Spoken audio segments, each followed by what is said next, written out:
बड़ी बेआवाज़ है। जब वो चलती है तो बेशक जो है वो इंसाफ़ करती है। अल्लाह के यहाँ देर है अंधेर नहीं है। बेशक अल्लाह जो है वो गफूर रहीम है। उसने ऐसा इंडिया वालों से बदला लिया है कि सारी ज़िंदगी याद रखेंगे। वो कुदरत के निज़ाम का मज़ाक बना रहे थे कि कुदरत का निज़ाम, कुदरत का निज़ाम। अल्लाह ने दिखा दिया कि वाक़ई कुदरत का निज़ाम होता है और अल्लाह ताला ने उनको बेशक जो है ना रोंद के रख दिया। फ़ाइनल में अल्लाह ताला ने ऑस्ट्रेलिया को जो है वो फ़तेहाब भी अता फ़रमाई और इंडिया को शर्मनाक शिकस्त दी, जिसके बाद इंडिया वाले रो रो के पागल हो चुके हैं। रोहित शर्मा पे, शुभमन गिल पे, सूर्य कुमार यादव का जो उनका सुपरस्टार था उनका तो वो हाल कर दिया ना, उसको गंदा अंडा कह रहे हैं, पता नहीं क्या क्या कह रहे हैं, जिसको कहते थे स्काई, आसमान, आसमान था वो उनका। तो आज आसमान जो है वो ज़मीन पे आ चुका है। उनका गोबर की जो ढेर था उसमें वो शामिल हो चुका है। उनको पता हो कि आसमान सिर्फ अल्लाह ताला का है और स्काई अल्लाह ताला ने बनाया और कोई स्काई कोई नहीं है। जो है ये क्रिकेट है, ये एक गेंद की ये गेम है। एक गेंद पे आपको हीरो बना देगी, एक गेंद पे आपको ज़ीरो बना देगी। और इंडिया का खाक जो है, इंडिया का गुरूर खाक में मिल चुका है। अल्लाह ताला ने उनको दिखा दिया कि वाकई कुदरत का निज़ाम होता है। कैसे हो आप सब? उम्मीद करता हूँ आप सब खैरियत से होंगे, जहाँ रहें खुश रहें और हंसते मुस्कुराते रहें। उम्मीद करता हूँ आप सब ठीक होंगे।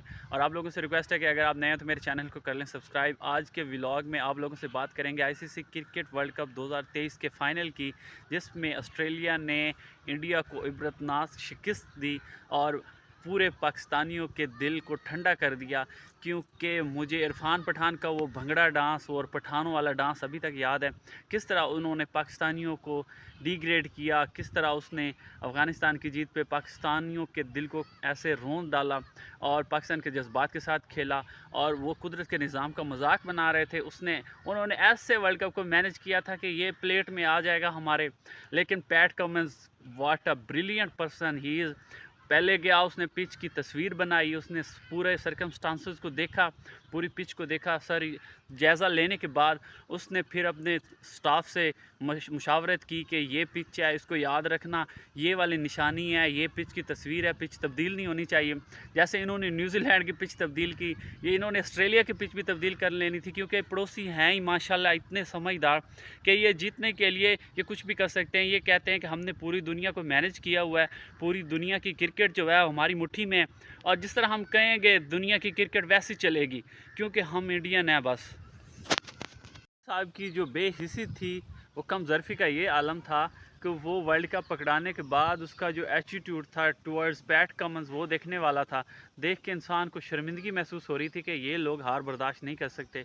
थपकियाँ वो दे रहा था, जो मर्ज़ी कर रहा था, लेकिन उनके चेहरे पे नज़र आ रहा था कि इनके साथ क्या गुज़र रही है, क्या बीती है इन पे।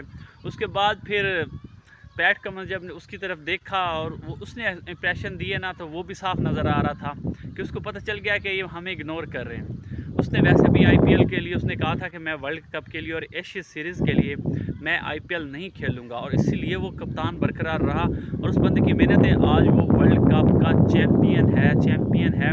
उसने वर्ल्ड कप जीता है, उसने प्लानिंग के साथ जीता और उसने तमाम तर मेहनत के साथ जीता है। हमें बिल्कुल उसकी तारीफ़ करनी चाहिए, जितनी तारीफ़ की जाए उतनी कम है। और इंडियन के चेहरे देखने वाले थे, क्या हुआ क्या नहीं हुआ। मुझे सिर्फ अफसोस हुआ तो एक इंसान को हुआ, विराट कोहली। मैं उसका फ़ैन हूँ, शुरू से उसका फ़ैन हूँ और मैं उसका फ़ैन रहूँगा। कहा था कि मैं 1,20,30,000 लोगों को चुप करवाऊँगा और उस बंदे ने करवाया है। और ऑस्ट्रेलिया ने इतने तरीके से उनको चुप करवाया कि पूरे मैच में, पूरे फाइनल में लोगों को पकड़ के रखा। और कुछ कुदरत का निज़ाम था, कुछ उन लोगों की मेहनत थी। और आपने पिक्स में देखा होगा कि वो बंदा पहले पिच पे आया, उसने पहले इसकी पिच की तस्वीर ली है। उसने देखा सारा कुछ कि ये इंडियंस हैं, ये कुछ भी कर सकते हैं, ये जीतने के लिए किसी हद तक भी जा सकते हैं। और फिर उसने अपना जो सिस्टम चलाया, उसके बाद उसकी प्लानिंग थी। PAT Cummins is one of the best captain. मैंने आज तक बड़ी बड़ी टीमें देखी हैं, बड़े बड़े कप्तान देखे हैं, मॉर्गन देखा है, बड़े बड़े कप्तान देखे हैं, लेकिन PAT Cummins is a leader. आप उसको जब भी देखेंगे वो एक लीडर के तौर पर खड़ा होगा। जब भी मुश्किल टाइम आएगा वो खुद बॉलिंग करेगा। एशिया सीरीज़ में मैंने उसको देखा, वो बैटिंग की, उसने अकेले ने एशिया सीरीज़ में मैच जितवाया। वो इस तरह का कप्तान है भाई। मैं तो उस बंदे का फ़ैन हो गया। और मैक्सवेल, रियल फाइटर। उस अफ़गानिस्तान का मैच देख लें और मैचेस देख लें, अफ़गानिस्तान के मैच में उसने ऐसा लग रहा था ये इंसान नहीं है, अल्लाह की कोई स्पेशल मखलूक है वो। पाकिस्तान ये वर्ल्ड कप जीत जाता, लेकिन वो ख्वाहिश ही रह गई। साउथ अफ्रीका का मैच हो, अफ़गानिस्तान का मैच हो, किस तरह उन लोगों ने भंगड़े डाल गया जी। पठानों वाला डांस किया गया। इरफान पठान ने पाकिस्तानियों के जो दिल पे जो है वो मूंग जो होती है ना वो तली। उसके बाद पाकिस्तान साउथ अफ्रीका से हारा, वो अंपायर के गलत डिसीजंस की वजह से हारा। उसके बाद काफ़ी सारे मिसहैप्स थे जो हम लोगों ने किए हैं, और बाबर आजम कप्तान नहीं रहा। पाकिस्तान क्रिकेट के लिए अच्छा तो नहीं हुआ, लेकिन फ़ाइनल में अल्लाह ताला ने वाकई दिखा दिया कि हाँ, तुम लोग जितना मर्जी टूर्नामेंट मैनेज कर लो ना, जो कुदरत का निज़ाम चल रहा है ना, उसके आगे तुम लोग कुछ भी नहीं कर सकते। और नरेंद्र मोदी है, उसने पैट कमन से सही तरह हाथ नहीं मिलाया और कोई प्रोटोकॉल नहीं दिया। और पैट कमन ने भी जब देखा मुड़ को, वो बड़े तरीके से देख रहा था। उसने पहले ही कहा था कि मैं 120 जो है 1 लाख 2003 में मैं था तकरीबन 7-8 साल का। मैं तब से देख रहा हूँ हर टूर्नामेंट में ऑस्ट्रेलिया ऐसे आता है ना, और छा जाता है। वो चाहे 2003 का वर्ल्ड कप हो, 2007 का वर्ल्ड कप हो, 2015 का वर्ल्ड कप हो, उसके बाद ये 2023 का वर्ल्ड कप। मैं तो उनको हमेशा जो है ना एक ऐसी टीम मानता हूँ कि ऑस्ट्रेलिया किसी भी वक्त कुछ भी कर सकती है। एक पाकिस्तान और एक ऑस्ट्रेलिया की किस्मत में अल्लाह ताला ने लिख दिया है कि वो तुम लोग बादशाह हो, क्रिकेट के बादशाह भाई तुम हो। 10 टीमें खेलती हैं तुम लोगों को जिताने के लिए। तुम लोग इजी हो कि अपना टूर्नामेंट एंजॉय करो, और सारी टीमें खेलेंगी और कुदरत का निज़ाम आप लोगों के साथ चलेगा।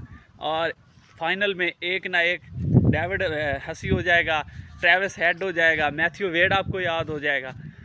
ये लोग भाई अमेजिंग है, ये कुछ भी कर सकते हैं, इनके बारे में कोई भी प्रेडिक्शन नहीं की जा सकती। Australians are one of the best, they can do anything else.